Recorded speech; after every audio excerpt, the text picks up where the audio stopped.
Hey friends, here is our last video. Today we're going to talk about being flexible. But first off, how have you been practicing your things that you've been learning? Have you been practicing? I always say, have you been forgetting to practice? That's okay. It's all about learning and remembering, and sometimes these are good reminders. Last time we talked about changing activities and how we can be calm when it's time to move on from something we're enjoying. This time we're going to talk about being flexible and what does it mean to be flexible? Like flexible, you think? Or what are you thinking? What does it mean to be flexible?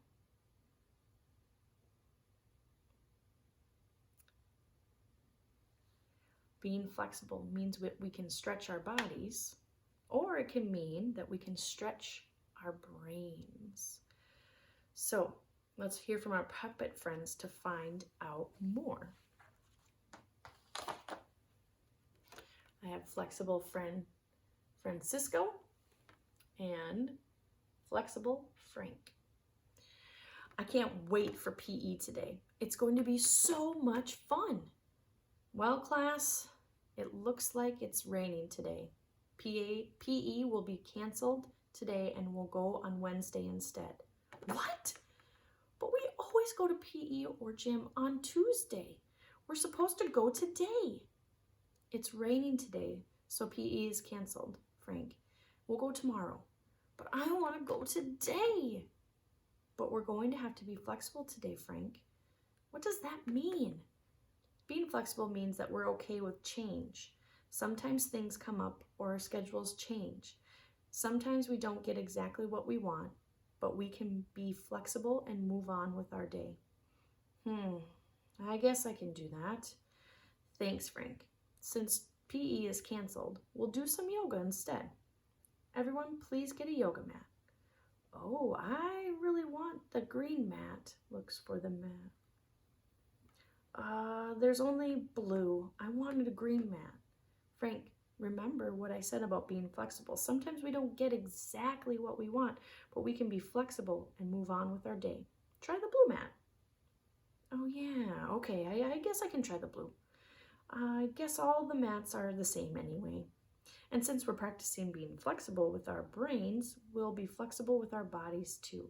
Let's stand up tall and firmly in mountain pose. So, being flexible with our bodies, but also our brains. Remember our brain. I've taught you about your brain a few times, right? Your hand brain, remember. Put your hand out like this, stick your thumb in the middle, and put the top down, okay? Inside, back here, this is where all your memories are stored. It's called your hippocampus. Put your thumb in the tip of your finger, tiny little circle in your brain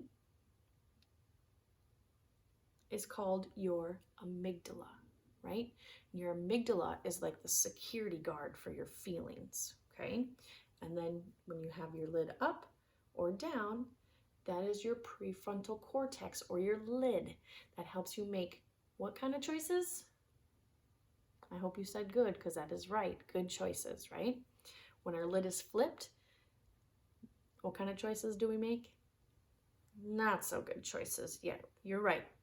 So we want to make sure our lid is down.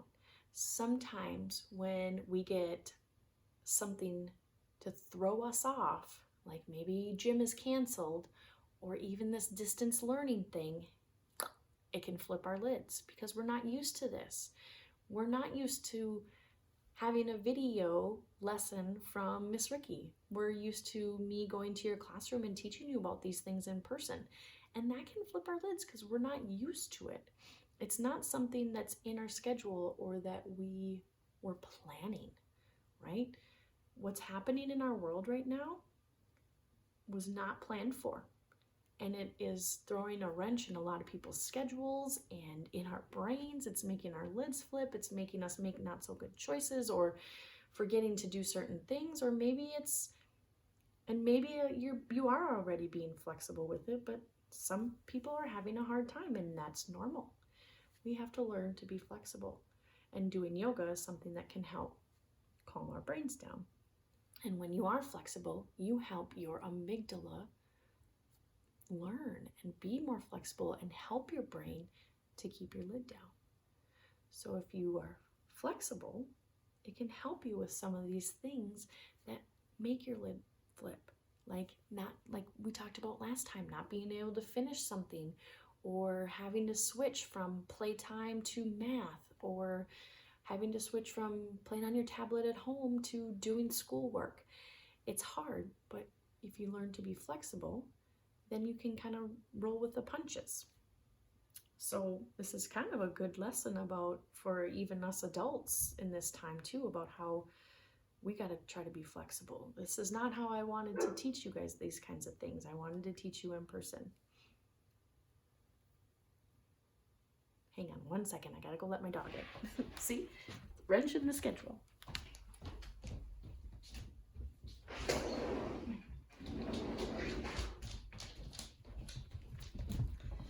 That's Frankie.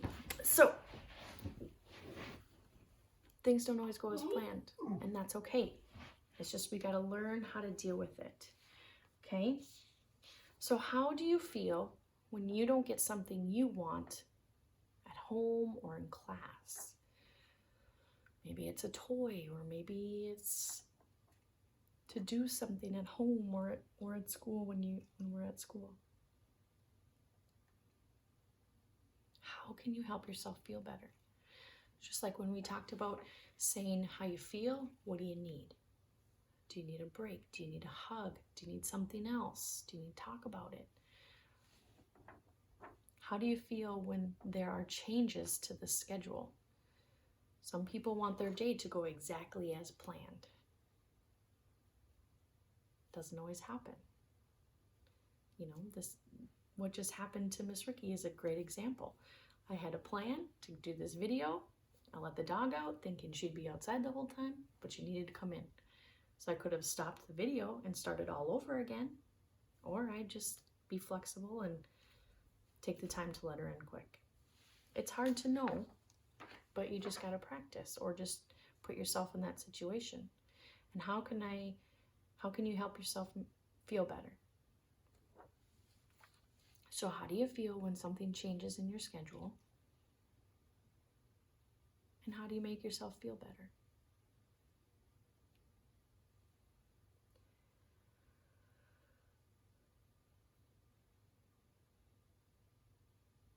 It's hard to know what we're going to need in every moment.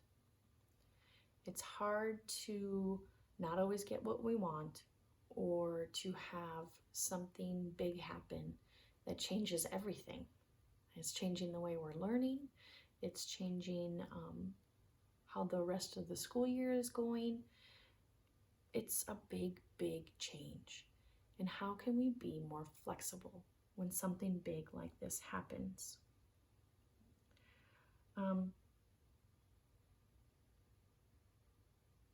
Both of the activities for this lesson is too hard to do over video. So we'll just kind of talk about being flexible and what that might look like at home, at school, anywhere. You know, maybe you're got a plan to go for a walk today, and then it starts raining. You know, you had a scheduled plan to get outside and do something, and then it starts raining. Can you help the weather? No. Can we help what's going on in the world?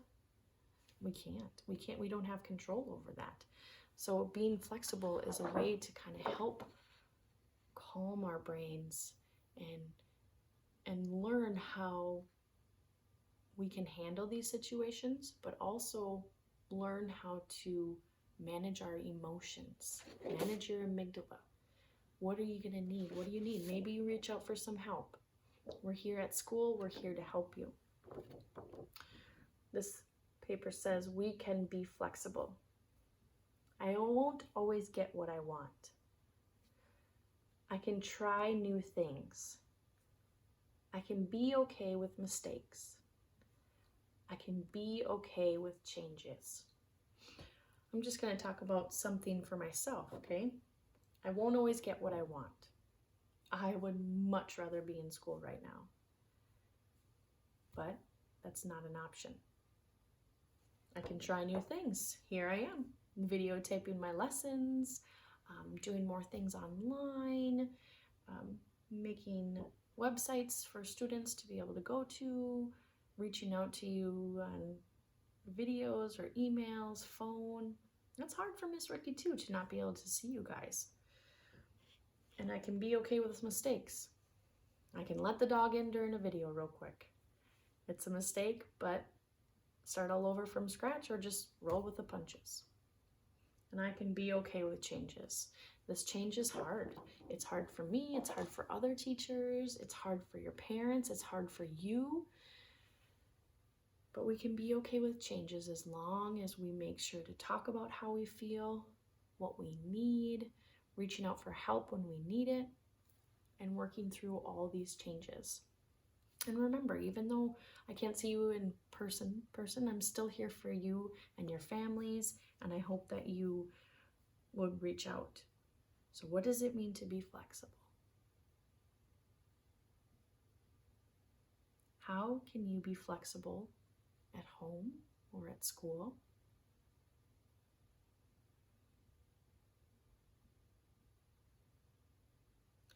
What have you liked most about our group? Now, we only had a couple times in person, and I hope that you're still watching these. So what are some things that have helped you? What have you liked? I have enjoyed even making these videos for you in hopes that you're watching them, and I really enjoyed our time together when we did have it at school. What is one thing you will always remember from group? I know that's a hard question since we're not in person, and some of the activities we didn't get to do. But was it something I said or something that just you thought, oh, that makes sense, I'm gonna try it? Or even just something sticking out to you that you kept trying and practicing. Be sure to let me know. Have your parents email me or tell your teacher so they can tell me too. Sometimes things come up and we have to be okay with changes. Sometimes we make mistakes and we have to move on from them. We can be flexible. We won't always get what we want, but we won't let it ruin our day. We can move on and try new things. We can move on and try new things. We won't let it ruin our days. I'm not going to let this ruin my days. Thank you for watching these. Thank you for being a part of group. You guys are all awesome. I appreciate you. And give yourself a big bear hug and say, I am smart. I am kind. And I am important. Because you are so smart. You are so kind. And you are so important. I miss you guys. Take care, and I hope to see you soon. And congratulations for watching these videos and doing this group with me. It wasn't always easy, but I sure had fun. See you guys later.